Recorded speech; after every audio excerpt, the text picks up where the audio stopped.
Paul, does this make any sense to you? I mean, they're saying he's exonerated, essentially, and that's how he's portraying it. But, I mean, he did 2 days of community service, I guess, and paid a $10,000 fine, which seems to indicate some form of guilt of something, no?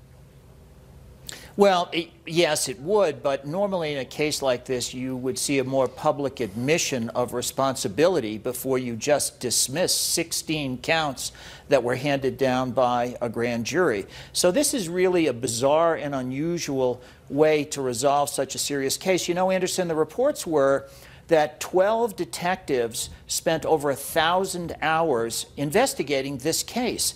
That's an enormous diversion of resources in Chicago, a city that has suffered from gun violence, which has been widely publicized in the past. So that's an enormous diversion of police resources, and this is really an unusual disposition. Cheryl, I mean, as a former LAPD sergeant, how unusual is it for the police superintendent to come out and publicly declare that justice has not been served?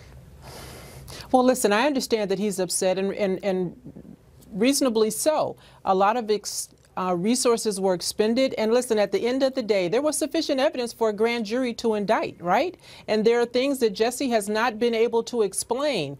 And so forevermore, there will now be an asterisk after his name, because there's always going to be that lingering question of, why would you seal all of the information relative to this incident unless you wanted to hide evidence of wrongdoing? Who pays $10,000 and lets somebody keep it and say, let's just call it even Steven? This is an example of the haves and the have-nots. And right now, people who look like me are celebrating because, listen, 2 weeks ago, police officers were acquitted for the murder of Antoine Rose and the not deadly, but shooting of Charles Kinsey. And so now it feels like, for black folks, the system is finally working in their favor. Now, listen, he didn't kill anybody, and this was a minor offense. He won this battle, but I don't think he's going to win the war at the end of the day. Paul, what do you make of the fact that the prosecutor who made the decision to drop the charges says he does not believe Smollett is innocent?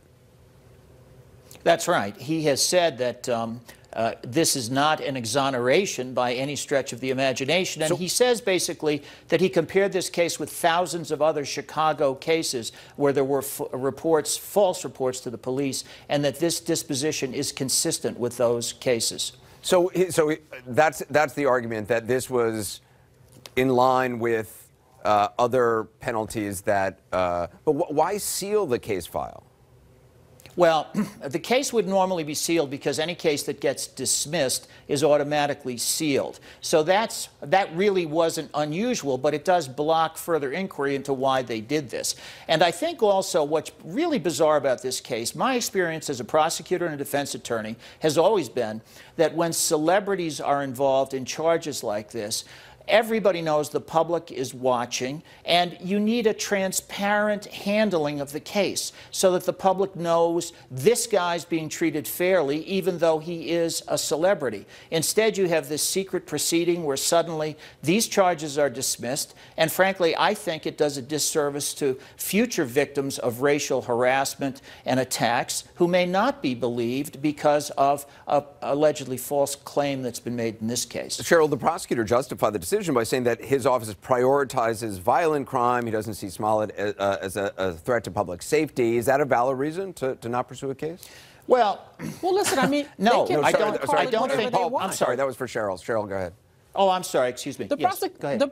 The prosecutor has autonomy over what they want to press and what they want to file charges on, and so they get to do whatever they want, and they can give whatever reason and rationale for doing that, and the ball is in their court. And this is why the Chicago Police Department is so upset, because number one, they weren't given advance notice, and number two, who overrides the will of a grand jury indictment? Cheryl Dorsey, appreciate you. Oh, sorry, Paul, very quickly, yeah. I wanted to add one thing. I think also the prosecutors botched the case, because look at what they did. They let the two men who allegedly attacked him go free. So you have 3 people involved in a crime, 1 gets charged, 2 go free. What happens at the time of trial when they testify at odds to one another? It would be a very difficult case to win. So I think the prosecutors botched the case when they presented it to the grand jury the way they presented it, and this is an easy out for them. Paul Callan, appreciate it. Cheryl Dorsey as well, great to have you on. Thanks so much.